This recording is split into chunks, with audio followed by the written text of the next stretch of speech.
Assalamualaikum dan salam sejahtera. Nama saya Nurul Syahadah binti Muhammad Harmizi dari Sekolah Menengah Kebangsaan Gemilang. Pada hari ini saya akan kongsikan tentang pembimbing rakan sebaya dan kejaya yang dikenali sebagai PRS. Pembimbing rakan sebaya merupakan sekumpulan pelajar yang dipilih dan dilatih untuk membantu murid-murid di sekolah. Mereka berperanan sebagai pendengar yang baik, memberi sokongan serta membantu murid yang menghadapi masalah atau tempat berkongsi cerita. Pembimbing rakan sebaya mempunyai ciri-ciri seperti ini.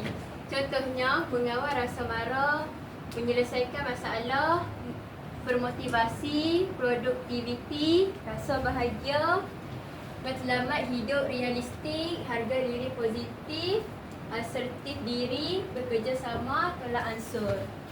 Dalam bilik ini terdapat beberapa inventor minat kerjaya yang membantu kita di masa hadapan nanti.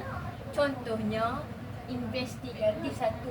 Individu yang suka membuat perhatian, mempelajari, menyelidik, menganalisis, menilai dan menyelesaikan masalah individu penyelidik. Mempunyai kemahiran saintifik dan matematik serta kerjaya bercorak teknikal.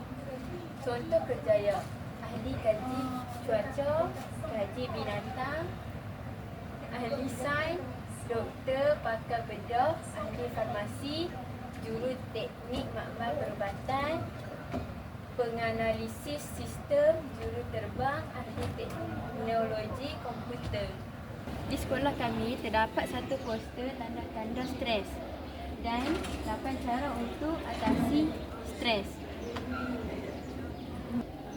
Contoh-contoh tanda stres ialah jantung berdegup kencang, cepat marah, rasa tidak gembira, hilang selera makan, hilang minat kerja, tidak cukup tidur, suka menerking, cuba menjauhkan diri. Di sini juga ada 8 cara untuk atasi stres.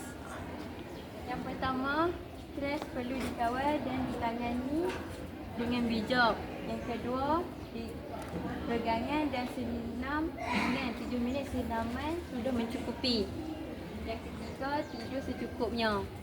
Yang keempat, masak berkualiti. Yang kelima, senyum.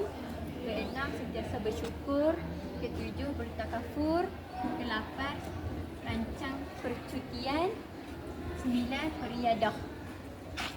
Kini saya ingin mengucapkan ribuan terima kasih kepada guru-guru saya yang telah menyokong saya menjadi PRS, dan terima kasih juga kepada orang-orang di luar sana yang telah menonton video-video saya. Bye. Assalamualaikum.